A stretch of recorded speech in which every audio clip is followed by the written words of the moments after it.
The other day, I sent an email to my list about the planes of movement, and I talked about, um, now I can't remember what I talked about. Anyway, I want to go over that just a little bit more. Um, so we have, uh, first of all, I'm Ellie, and I help people move better so they can get out of pain and move more, actually. So right now we're doing Move More Every Day in March. And I'm here on my Facebook page and my YouTube. Share the link with anyone you think that this might be beneficial to. I would appreciate that. Um, so, planes of movement, we have available to us three major planes of movement. And each of our joints moves in some combination of these planes. So the plane that I was talking about in the email was the sagittal plane. And that is the plane of movement of flexion and extension. And I suggested that people flex forward. And when you're flexing forward, as if you're going to touch your toes, but you don't necessarily have to touch your toes. But you want to sort of feel, how does that movement feel to you? That's flexion. That's in the plane, the sagittal plane. And the opposite of that would be extension. And again, we're not trying to go as far back as we can, but we are trying to see, how does that feel? What does it, which feels more restricted? What feels better? So the other planes of movement would be the frontal plane, which is kind of like this plane. And so that would be lateral or side bending. And you can do that either direction. You can weight one leg and go that way, or you could weight this leg and go this way. This can be a very useful plane of movement for stability because it's a pretty stable plane of movement. You might notice that when people are, when they get a little bit older, they start to walk in this movement more than forward, and that's because it's a stable base. And then the third plane is rotation. So rotation to one side, rotation to the other side. And what to move more and move better, we can play with these. What I did in the video the other day was I went into that sagittal plane of movement, and we had our greater trochanters going forward. And this was not folding forward, it was to feel mindfully and at ease what is going on in that movement. And actually, this is more of the extension movement, and this would be the folding movement. But it starts here, and that can help you to move with better ease. So what you can do with this information is go joint by joint. Where does it feel good and right to move? So flexion and extension, or the sagittal plane with our head, would be that and that. And does that cause any discomfort? Or do you feel limited?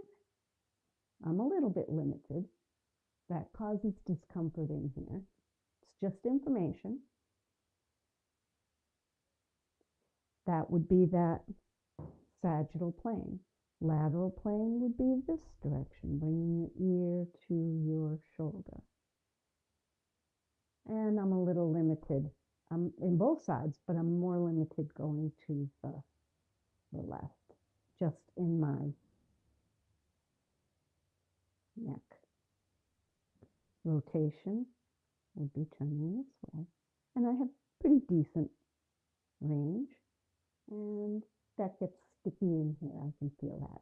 So this is an area that I could use some work on to try to figure out what is going on. This whole side of my body is one of the sides that bothers me a little bit. So that's good to know. This is assessing yourself. This is checking out what can you do and what could use a little more help. So your hands. So you can extend and flex. And you know, the fun thing is that muscles tend to be named or can be named based on what's going on. So this anterior part of your arm, those are the flexors. They flex your wrist. And then, and this wrist is in flexion. As I move from this point to this point, I'm extending, extending, extending, extending. And then that's as far as I can extend. And flexion and extension. The knee is a good example because you've got flexion and extension. I used my hip as well. If I were just using my knee, it would be flexion and extension. Flexion and extension. If I use my hip, it's flexion and extension. Flexion and extension. And the foot. And this is something that I have some restrictions in due to a sprain, and I work on this to try to reduce some of the tension and the lack of range of motion in there.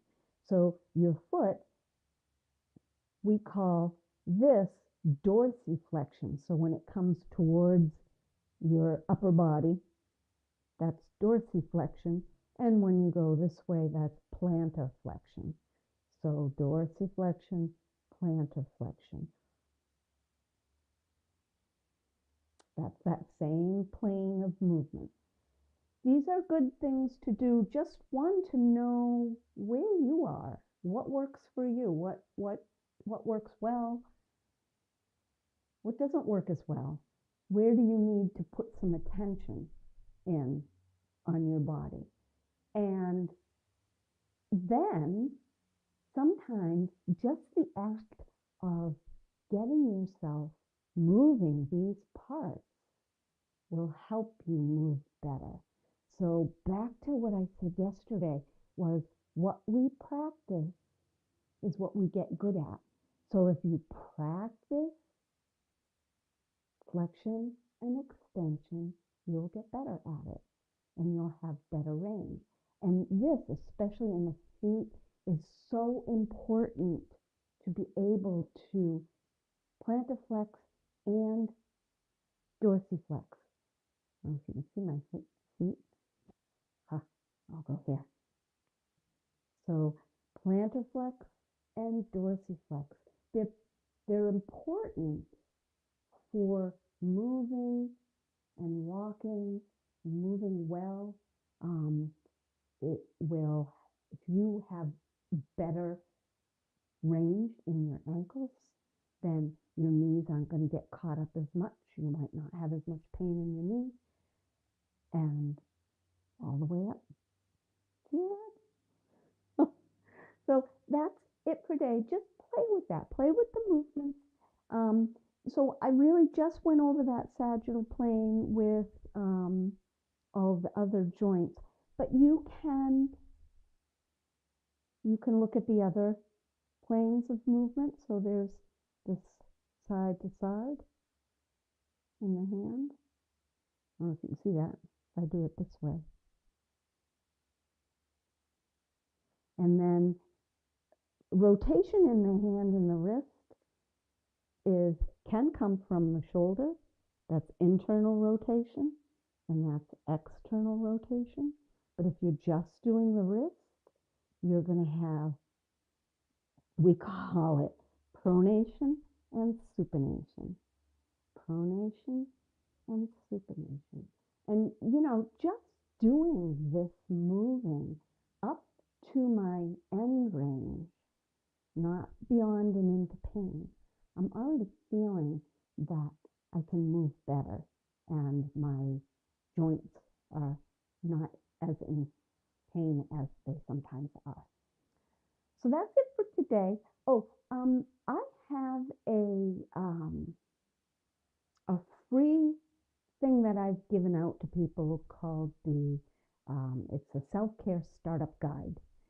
And signing up and getting the self-care startup guide, it's free, puts you on my email list. And then you would get my emails that are kind of going along with some of what I'm doing in these lives. So if you're interested in that, check out the comments below and I will put that in there if you haven't already gotten the startup guide or if you need to get it again. It's just a guide that helps you get started on your self-care. Have a great self-care day. Oops. There you go.